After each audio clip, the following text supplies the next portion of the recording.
Fyodor Dostoevsky, the Russian writer and novelist, has this fantastic line where he says that while nothing is easier than to denounce the evildoer, nothing is more difficult than to understand him.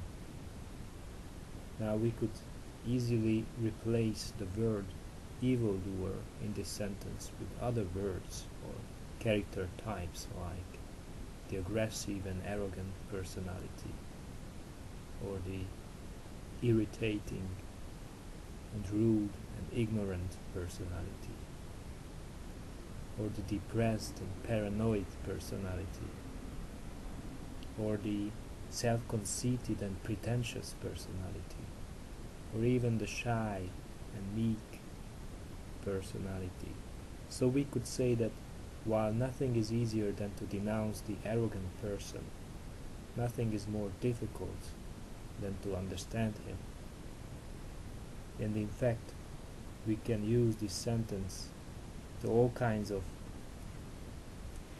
personality types that we happen to not like for some reason. This is a very useful schema, this sentence. We can replace the word evildoer with all the people we don't like in our life for some reason.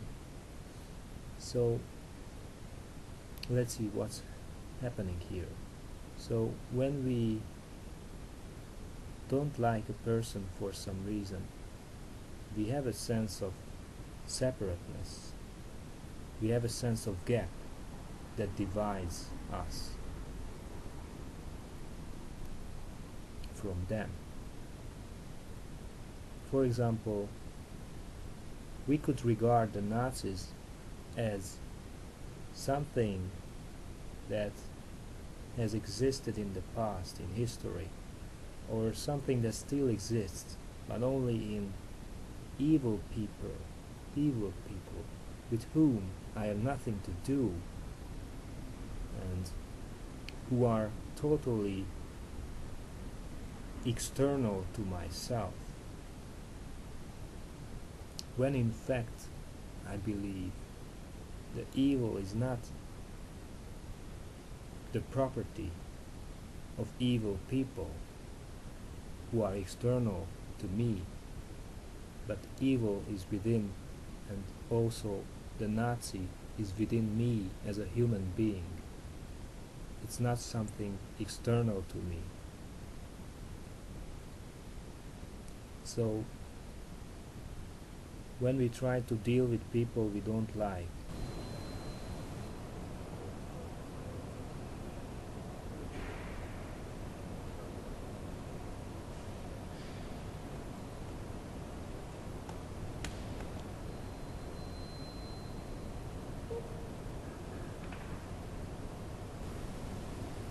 we should relate to them with more understanding, from a more broader perspective, and we should not reject them, because sometimes rejection is only a reinforcement of the rejected. And of course this does not mean that we should condone or endorse the negativity that I perceive in other people, but rather that I should inquire and try to trace the context that gave rise to that negativity or to that kind of personality type, because all of us has a particular context, and that context justifies all our behaviors and all our actions, because in that context we all try our best. So when I deal with an annoying person,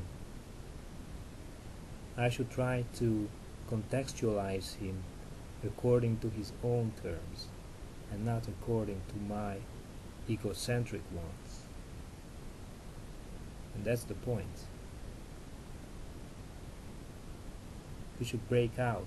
We should try to break out of our egocentric trajectory that orbits the center of ourself, and try to meet others on their own terms.